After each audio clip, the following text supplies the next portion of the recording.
May tawag dito. May time pa ba ako? Okay. So, last one na tayo, pero naka-open naman na tong ating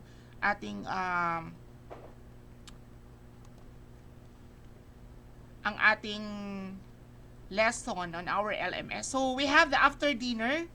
We have the Brandy Alexander, the Grasshopper, the White Russian, at saka Golden Cadillac. Ayan. So, if you go further kung ano itsura ng mga yan, pwede nyo naman pong i-search sa ating Google kasi nandyan naman po. So, that is the ingredients of our Brandy Alexander. So, it is served after dinner. So, may mga cream po yan, may mga milk, at kung ano-ano pang mga mixers na nilalagay. So, wag po kayo malito. Sa after dinner is may mga cream. Medyo creamy siya kasi may mga gatas or mga cream or heavy cream kung napapansin nyo.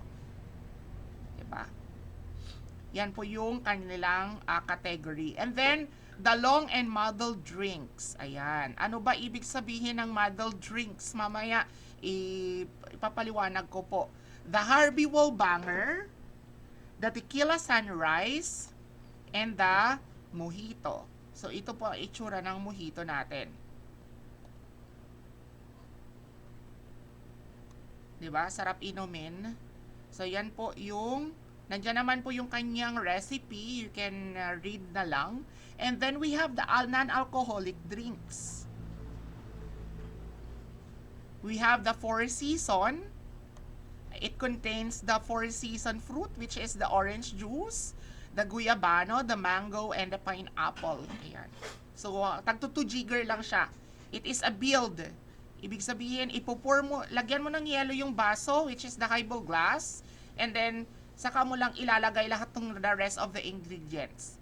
So, di ba, dali lang siyang tawag dito. Pwede mo siyang i-layer, depende sa'yo kung anong gagawin mo. Lagyan mo ng yelo muna yung baso, ilagay mo lahat ng ingredients, and then, after that, that's it. Di ba? Your Four Seasons. The Virgin Mary and the Virgin Colada. The last is the Shirley Temple. So, ito po yung itsura ng Shirley Temple. Nakikita po? Ayan. So, it contains lang yan, ang tawag dito, Shirley Temple natin is Sprite lang siya at saka grenadine syrup. And then, lagyan lang siya ng mga decorations or garnishes na ganyan. So, ganun lang. Sprite lang at saka grenadine. That is Shirley Temple. Another one is the mixing method. So, we have the mixing method. We have 5. Okay? Number 1 is to shake or shaken method. Shaking is the method by which to use cocktail shaker to mix ingredients together and chill them simultaneously. The object is to almost freeze the drinks or whilst breaking down the combining the ingredients. Normally, this is done with the ice cubes 3/4 of the way full. Ibig sabihin, isa-shaken siya. So, paano po malalaman, sir, pag okay na po yung drinks na isa-serve ko na? Kapag nag-moist na po, wala naman siyang specific time or specific or appropriate timing. Pero make sure lang po na dapat yung inyong labas ng inyong cocktail shaker is nagmo-moist na kapag na-shake nyo. So, pwede na po yun i-pour dun sa ating glass to serve the drinks. Nagkakaintindihan po? Ayan. So, yun po yung pag-shake. So, on our next lesson, we will have a video presentation on the mixing method on bartending para makita po natin kung paano ba mag-shake, what is the proper way on shaking the drinks, how to build, how to stir, how to blend, and how to muddle. So, we have to build the drink. So, building a drink means that you simply pour the ingredients into the serving glass on top of any previous ingredients, such as the Four Seasons, di ba? Yung sinabi ko kanina, lagyan ng yelo yung baso, and then you have to pour the ingredients on the glass na may yelo. That is build. Okay. To stir naman is Stir is hinahalo, di ba? You have stirring simply means to mix ingredients together. Ayan. Bago mo siya ilalagay dun sa stir and strain, ano yung pangalan ng strainer natin sa bartending? St. Thomas, kung natatandaan yung previous lesson natin. Anong tawag dun sa strainer na yon? Specific name. St. Thomas.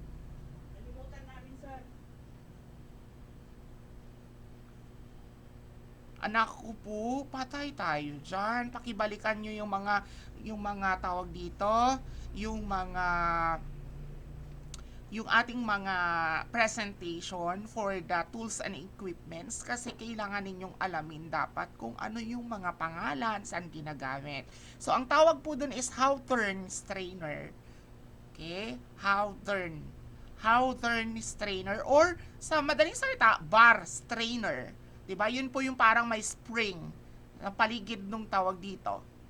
Para siyang pinangtatakip doon sa tawag dito sa ating shaker para hindi sumunod yung yellow kapag nag-pour ka. That is the bar strainer. Okay, to build, ayan.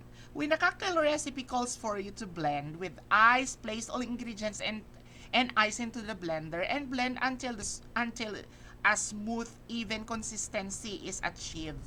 Ayan. So, paano po natin malalaman na maganda yung consistency ng ating blended drinks? Okay. Ganito po yun, St. Thomas. Para po ma-check, tusukan nyo siya ng straw. Yung ating mixture. For example, tawag dito, nasa blender siya. Tusukan niya ng straw, kahit anong straw, yung straw ng tawag dito ng ating cocktail, di ba may bended straw at saka yung straight na straw lang. Tusukan nyo lang siya. If ever na hindi tumumba yung straw at tumayo na consistent yung tayo niya, ibig sabihin, that is good consistency ng ating blended drinks. Okay, St. Thomas? Ayan. Next is the muddled drinks. Okay. The muddled drinks, in most cases, the point is muddling is not smash the ingredient into the messy pulp. This is where many new bartenders go wrong. Okay. Yan po tandaan. Ang pagmamadal, hindi kailangan durog na durog hanggang magiging pulpy na yung ating tawag dito. Yung ating kasi sa mojito, that is a muddled drinks, di ba? Hindi mo kailangan durugin, pati yung tawag dito, di ba? Yung mga pulp is kailangan lumalabas dun sa mismong fruits na kailangan natin i-muddled. Muddled is parang imamash siya, pero hindi naman ganun katawag dito, durog na durog. Okay. Instead, you want to gently caress an essence out of it. In the case of herbs, are releasing the essential oil. Ayan. Kasi kailangan lang nating i-muddle yung mga rest of the ingredients such as the herbs and spices or the fruits to release the essential oil. Ano po ang purpose ng essential oil dun sa drinks? Para it adds flavor and aroma. Diba, kapag ininom. The goal is extracting the juice. Diba? Aside from the essential oil, is you have to extract the juice of the fruits or the herbs. Depending on the recipe, you may be simultaneously mixing sweeter or another liquid mixer with the fresh ingredients. This form the flavor foundation for the drinks. Place the ingredients in the bottom and the cocktail shaker or mixing glass. Some cocktails are muddled directly in the serving glass. Pwede din naman sa glass mismo ninyo na sa serving glass. For example, yung sa mojito natin is dun sa soda glass or dun sa ating highball glasses. Pwede nyo na i-muddle doon diretso para, di ba, mag-pour na lang kayo ng ingredients. And then, release to continue the motion. Ayan. So, paikot lang. So, sa mga taga Malabo, nakita nyo siguro yung parang kahoy doon sa ating bar caddy. Diba? Mayroon po doon na parang kahoy na tawag dito parang pangbayo sa tawag dito sa almeres, diba? So, ganun po yung kanyang itsura ng ating muddler. So, we have the muddlers, how to muddling tips. O, diba? We have the tips naman kung paano. Pakibasa na lang yan. And then, we have the build method cocktails, the stir and strain method cocktails, and the shaken method cocktails, and the blended and frozen cocktails. So, yun po. Napaliwanag na yung mixing method. The rest of the ingredients is na naka-categorize siya into the mixing method ulit.